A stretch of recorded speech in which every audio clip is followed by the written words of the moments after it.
বন্ধুরা, আপনারা যদি রোহিত শর্মাকে সেরা খেলোয়াড় মনে করে থাকেন তাহলে আজকের ভিডিওতে লাইক করতে ভুলবেন না। বন্ধুরা, চেন্নাইয়ের বিপক্ষে ৮ উইকেটে ম্যাচ হেরে অনেক বেশি ভাবুক হয়ে পড়ে রোহিত শর্মা। তারপর ম্যাচ শেষে প্রেস কনফারেন্সে এই ম্যাচ হার ও দলকে নিয়ে যা বলল, শোনার পর অবাক হয়ে গেছে পুরো ক্রিকেট বিশ্ব। তাহলে চলুন বন্ধুরা, দেরি না করে দেখে আসা যাক চেন্নাইয়ের কাছে ম্যাচ হারার পর কী বলেছে রোহিত শর্মা। এই সব কিছু করব আজকের ভিডিওতে। ভিডিওটি স্ক্রিপ্ট না করে সম্পূর্ণ দেখুন। আইপিএল ২০২৬-এর ৪৪তম ম্যাচে চেন্নাইয়ের এম.এ. চিদাম্বরম স্টেডিয়ামে মুম্বাই ইন্ডিয়ান্সকে ৮ উইকেটে হারিয়েছে চেন্নাই সুপার কিংস। টসে জিতে প্রথমে ব্যাট করতে নেমে মুম্বাই ইন্ডিয়ান্স ২০ ওভারে ৭ উইকেট হারিয়ে ১৫৯ রান সংগ্রহ করে। দলের পক্ষে নেহাল ওয়াধেরা সর্বোচ্চ ৫৭, ৩৭ বল এবং রায়ান রিকেলটন ৩৭ রান করেন। সিএসকের হয়ে কাম্বোজ ৩টি এবং আহমেদ ২টি উইকেট নেন। জবাবে ব্যাট করতে নেমে চেন্নাই সুপার কিংস ১৮.১ ওভারই ২ উইকেট হারিয়ে ১৬০ রান তুলে জয় নিশ্চিত করে।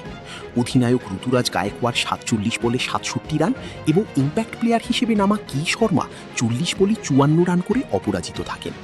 মুম্বাইয়ের পক্ষে বুমরাহ ও গজনফর একটি করে উইকেট শিকার করেন। চেন্নাইয়ের এম.এ. চিদাম্বরম স্টেডিয়ামে আইপিএল ২০২৬-এর ৪৪তম ম্যাচে যখন মুম্বাই ইন্ডিয়ান্স তাদের চির প্রতিদ্বন্দ্বী চেন্নাই সুপার কিংসের কাছে ৮ উইকেটে বিধ্বস্ত হল, তখন কেবল মাঠের স্কোরবোর্ডই হারের গল্প বলছিল না, বরং মাঠের প্রতিটি কোণ থেকে রোহিত শর্মার বিষণ্ণ চেহারা যেন হারানোর গভীরতা প্রকাশ করছিল।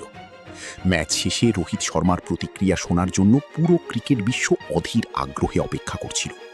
যখন তিনি মাইক্রোফোন হাতে নিলেন, তার গলায় ছিল আক্ষেপ আর চোখে ছিল আগামীর জন্য এক দৃঢ় প্রতিজ্ঞা।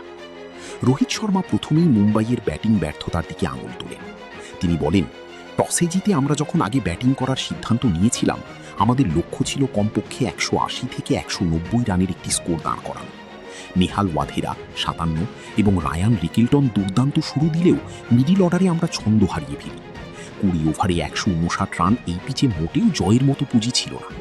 বিশেষ করে সিএসকের মতো শক্তিশালী দলের বিপক্ষে তাদের ঘরের মাঠে ১৬০ রানের টার্গেট দেওয়া মানে পরাজয়কে নিমন্ত্রণ জানানো। তিনি স্বীকার করেন যে তার নিজের শুরুটাও আরও ভালো হতে পারত এবং হার্দিক পান্ডিয়া বা সূর্যকুমার যাদবদের আরও একটু বেশিক্ষণ উইকেটে থাকা জরুরি ছিল।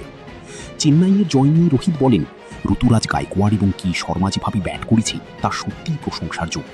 তারা আমাদের বোলারদের উপর শুরু থেকেই চাপ সৃষ্টি করেছে। জাসপ্রীত বুমরাহ চেষ্টা করেছে, কিন্তু অন্য প্রান্ত থেকে তাকে যথাযথ সাহায্য দেওয়া সম্ভব হয়নি। যখন আপনার হাতে ডিফেন্ড করার জন্য রান কম থাকে, তখন বোলারদের উপর অতিরিক্ত চাপ তৈরি হয়। আমরা শুরুর পাওয়ার প্লেতে উইকেট নিতে পারিনি,